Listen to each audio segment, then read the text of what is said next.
99।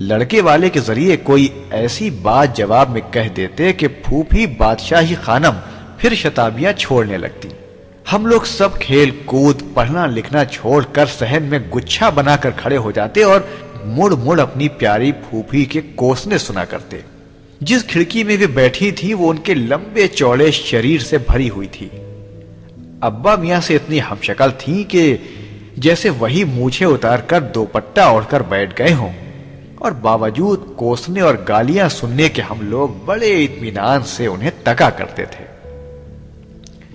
5.5 fit کی قد، 4 انگل چوڑی کلائی، شیر کا سا کلہ، سفید بگلا بال، بڑا سا دہانا، بڑے بڑے دانت، بھاری سی ٹوڑی، اور آواز تو ماشاء اللہ ابا میاں سے بھی ایک سر اونچی ہی ہوگی۔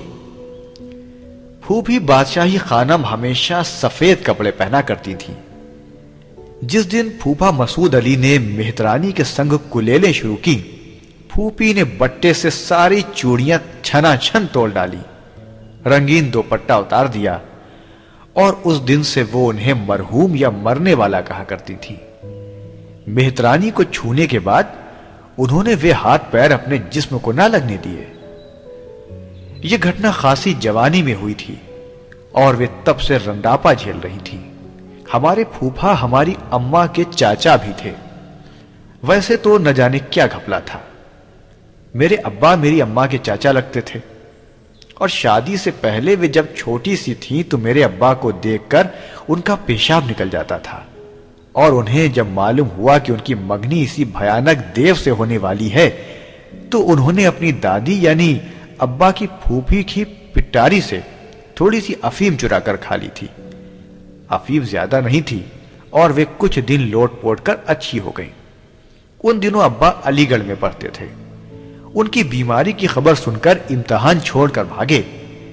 بڑی مشکل سے ہمارے نانا نے، جو ابا کے پھپھیرے بھائی بھی تھے اور بزرگ دوست بھی تھے، انہیں سمجھا بجھا کر واپس امتحان دینے بھیجا تھا۔ جتنی دیر رہے بھوکے پیاسے ٹہلتے رہے، اور کھلی آنکھوں سے میری اماں نے ان کا چوڑا چکلا سایہ پردے کے پیچھے بے چینی سے ٹہلتے دیکھا۔ امراؤ بھائی، اگر انہیں کچھ ہو گیا تو؟ دیو کی آواز لرز رہی تھی۔ تب نانا خوب ہنسے۔ نہیں بھائی، خاطر جمع رکھو، کچھ نہ ہوگا۔ پرشٹھ 100۔ اس وقت میری منی سی ماں ایک دم عورت بن گئی تھی۔ اس کے دل سے ایک دم دیوزات کا ڈر نکل گیا۔ جبھی تو میری پھوپھی بادشاہی کہتی تھی میری اماں جادوگرنی ہیں، اور اس کا میرے بھائی سے شادی سے پہلے پیٹ گرا تھا۔ میری اماں اپنے جوان بچوں کے سامنے یہ گالیاں سنتی تو ایسی بسور بسور کر روتی تھی کہ ہمیں ان کی مار بھول جاتی اور ان پر پیار آنے لگتا۔ مگر یہ گالیاں سن کر ابا کی گمبھیر آنکھوں میں پریاں ناچنے لگتی۔ وہ بڑے پیار سے ننھے بھائی کے ذریعے کہلواتے، کیوں پھوپھی، آج کیا کھایا ہے؟ تیری میاں کا کلیجہ۔ اس بیتو کے جواب سے پھوپھی جل کر راکھ ہو جاتی۔ ابا پھر جواب دلواتے، ارے پھوپھی، جبھی منہ میں بواسیر ہو گئی ہے، جلاب لو جلاب۔ اور وہ میرے جوان بھائی کی مچمچاتی لاش پر چیل کووں کو دعوت دینے لگتی۔ ان کی دلہن کو، جو نہ جانے بیچاری اس وقت کہاں بیٹھی اپنے خیالی دولہا کے عشق میں لرز رہی ہوگی، رنداپے کی دعائیں دیتی، اور میری اماں کانوں میں انگلیاں دے کر بدبداتی، جال تو جلال تو، آئی بلا کو ٹال تو۔ پھر ابا اکساتے اور ننھے بھائی پوچھتے، پھوپھی بادشاہی مہترانی کا مزاج تو اچھا ہے، اور ہمیں ڈر لگتا ہے کہ کہیں پھوپھی کھڑکی سے پھاند نہ پڑے۔ ارے جا سپوں لیے، میرے منہ نہ لگ، نہیں تو جوتی سے ماروں گی۔ یہ بوڑھا اندر بیٹھا کیوں لونڈوں کو سکھا رہا ہے؟ مغل بچہ ہے تو سامنے آ کے بات کرے۔ رحمان بھائی، اے رحمان بھائی، یہ بوراتی کتیا کو سنکھیا کیوں نہیں کھلاتے؟ ابا کے سکھانے پر ننھے بھائی ڈرتے ہوئے بولتے، کیونکہ انہیں ڈرنے کی کوئی ضرورت تو نہ تھی، کیونکہ سب جانتے تھے کہ آواز ان کی ہے مگر شبد میرے ابا کے ہیں۔ اس لیے پاپ میرے ننھے بھائی کی جان پر نہیں، مگر پھر بھی بالکل ابا کی شکل کی پھوپھی کی شان میں کچھ کہتے انہیں پسینے آ جاتے تھے۔ کتنا زمین آسمان کا فرق تھا ددیحال اور ننیحال والوں میں۔ ننیحال حکیموں کی گلی میں تھی اور ددیحال گاڑی والوں کے کٹہرے میں۔ ننیحال والے سلیم چشتی خاندان سے تھے، جنہیں مغل بادشاہ نے مرشد کا مرتبہ دے کر نجات کا راستہ پہچانا۔ ہندوستان میں رسے بسے سمے گزر چکا تھا، رنگتیں سولا چکی تھی، نقش نرم پڑ چکے تھے، مزاج ٹھنڈے ہو چکے تھے۔ ددیحال والے باہر سے آخری کھیت میں آنے والوں میں سے تھے۔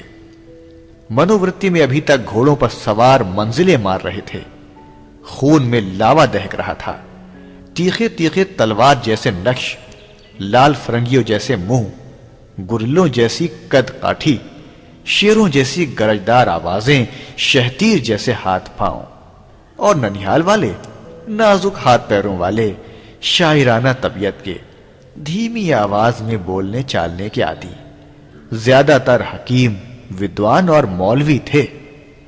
پرشٹھ 101۔ جب ہی محلے کا نام حکیموں والی گلی پڑ گیا تھا۔ کچھ کاروبار میں بھی حصہ لینے لگے تھے۔ شال بن کر زری کا کام کرنے والے اور عطر فروش آدی بن چکے تھے۔ حالانکہ میری ددیحال والے ایسے لوگوں کو کنجرے قصائی ہی کہا کرتے تھے۔ چونکہ وہ خود زیادہ تر فوج میں تھے، اس لیے مار دھاڑ کا شوق ابھی ختم نہیں ہوا تھا۔ کشتی، پہلوانی، تیراکی میں نام پیدا کرنا، پنجہ لڑانا، تلوار اور پٹے کے ہاتھ دکھانا، اور 64-25 کو جو میری ننیحال کے پریے کھیل تھے، ہجڑوں کے کھیل سمجھنا۔ کہتے ہیں جب جوالا مکھی پھٹتا ہے تو لاوا وادی کی گود میں اتر آتا ہے۔ شاید یہی وجہ تھی کہ میرے ددیحال والے ننیحال والوں کی طرف خود بخود کھنچ کر آ گئے۔ یہ میل کب اور کس نے شروع کیا، سب ونشاولی میں لکھا ہے، مگر مجھے ٹھیک سے یاد نہیں۔ میرے دادا ہندوستان میں پیدا نہیں ہوئے تھے، دادیاں بھی اسی خاندان سے تھیں، مگر ایک چھوٹی سی بہن بن بیاہی تھی۔ نہ جانے کیوں وہ شیخوں میں بیاہ دی گئی۔ شاید میری اماں کے دادا نے میرے دادا پر کوئی جادو کر دیا تھا کہ انہوں نے اپنی بہن پھوپھی بادشاہی کے کتھنا انسار کنجروں قصائیوں میں دے دی۔ اپنے مرحوم شوہر کو گالیاں دیتے وقت وہ ہمیشہ اپنے باپ کو قبر میں چین نہ ملنے کی بددعائیں دیا کرتی، جنہوں نے چغتائی خاندان کی مٹی پلید کر دی۔ میری پھوپھی کے 3 بھائی تھے، میرے تایا، میرے ابا میاں اور میرے چچا بڑے۔ 2 ان میں بڑے تھے اور چاچا سب سے چھوٹے تھے۔ 3 بھائیوں کی ایک لاڈلی بہن ہمیشہ کی نخریلی اور چڑچڑی تھی۔ وہ ہمیشہ تینوں پر رعب جماتی اور لاڑ کرواتی، بالکل لونڈوں کی طرح پلی، گھڑ سواری، تیر اندازی اور تلوار چلانے کی بھی خاصی مشق تھی۔ ویسے تو پھیل پھال کر ڈھیر معلوم ہوتی تھی، مگر پہلوانوں کی طرح سینہ تان کر چلتی تھی۔ سینہ تھا بھی 4 عورتوں جتنا۔ ابا مذاق میں اماں کو چھیڑا کرتے تھے، بیگم بادشاہی سے کشتی لڑو گی؟ اوئی نا، میری عالم افضل باپ کی بیٹی۔ میری اماں کان پر ہاتھ رکھ کر کہتی، مگر وہ ننھے بھائی سے پھوپھی کو چیلنج بھجواتے، پھوپھی ہماری اماں سے کشتی لڑو گی؟ ہاں ہاں، بلا اپنی اماں کو، آ جائے خم ٹھوک کر۔ الو نہ بنا دوں تو مرزا کریم بیگ کی اولاد نہیں، باپ کا بیٹا ہے تو بلا شہزادی کو۔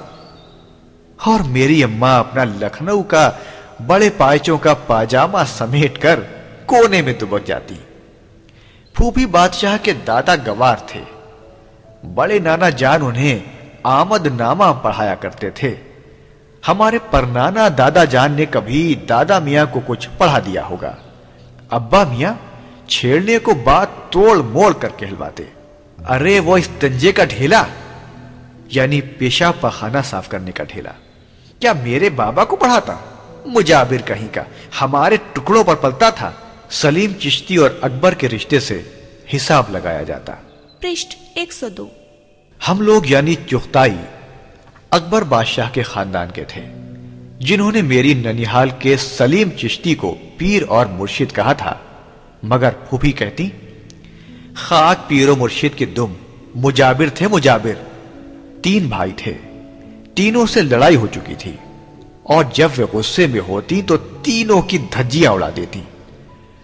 بڑے بھائی اللہ والے تھے، انہیں گھرنا سے فقیر اور بھکمنگا کہتی. ہمارے ابا سرکاری نوکری میں تھے، انہیں غدار انگریزوں کا غلام کہتی، کیونکہ مغل راج انگریزوں نے سماپت کر ڈالا. ورنہ آج مرحوم پتلی دال کے کھانے والے جلاہے یعنی میرے پھوپھا کے بجائے وہ لال قلعہ میں زیب النساء کی طرح گلاب جل میں غسل کر کے کسی ملک کے شہنشاہ کی ملکہ بنی بیٹھی ہوتی. تیسرے یعنی چاچا بڑے 10 نمبری کے بدماشوں میں سے تھے، اور سپاہی ڈرتے ڈرتے میجسٹریٹ بھائی کے گھر ان کی حاضری لینے آیا کرتا تھا. انہوں نے کئی قتل کیے تھے، ڈاکے ڈالے تھے. شراب اور رنڈی بازی میں اپنی مثال آپ تھے. وہ انہیں ڈاکو کہا کرتی تھیں، جو ان کے کریئر کو دیکھتے ہوئے بالکل پھسپھسا شبد تھا. مگر جب وہ اپنے مرحوم شوہر سے غصے ہوتی تو کہا کرتی، منہ جلے نگوڑے ناہٹی نہیں ہوں، 3 بھائیوں کی اکلوتی بہن ہوں، ان کو خبر ہوگا تو دین دنیا کا نہ رہے گا. اور کچھ نہیں، اگر چھوٹا سن لے تو پل بھر میں انتڑیاں نکال کے ہاتھ میں تھما دے. ڈاکو ہے ڈاکو، اس سے بچ گیا تو مجلا مجسٹریٹ تجھے جیل میں سڑا دے گا، ساری عمر چکیا پسوائے گا. اور اس سے بچ گیا تو بڑا جو اللہ والا ہے تیرا پرلوک خاک میں ملا دے گا. دیکھ مغل بچی ہوں، تیری ماں کی طرح شیخانی فیضانی نہیں ہوں. مگر میرے پھوپھا اچھی طرح جانتے تھے کہ تینوں بھائی انہی پر رحم کھاتے ہیں، اور وہ انہیں بیٹھے مسکراتے رہتے. وہی میٹھی میٹھی زہریلی مسکراہٹ کے جس کے ذریعے سے میرے ننیحال والے ددیال والوں کو ورشوں سے جلا رہے ہیں. ہر عید بقرعید کو میرے ابا میاں بیٹوں کو لے کر عید گاہ سے سیدھے پھوپھی اماں کے یہاں کوسنے اور گالیاں سننے جایا کرتے تھے. وہ فوراً پردہ کر لیتی اور کوٹھی میں سے میری جادوگرنی اماں اور ڈاکو ماموں کو کوسنے لگتی. نوکر بلا کر سیویاں بھجواتی، مگر کہتی پڑوسن نے بھجوائی ہے، ان میں زہر تو نہیں ملا ہوا ہے. ابا چھیڑنے کو کہتے اور پھر ساری ننیحال کے چیتھڑے بکھیرے جاتے. سیویاں کھا کر ابا عیدی دیتے تو وہ فوراً زمین پر پھینک دیتی تھی کہ اپنے سالوں کو دو، وہی تمہاری روٹیوں پر پلے ہیں. مگر ابا چپ چاپ چلے جاتے، اور وہ جانتے تھے کہ پھوپھی بادشاہی وہ روپے گھنٹوں آنکھوں سے لگا کر روتی رہیں گی.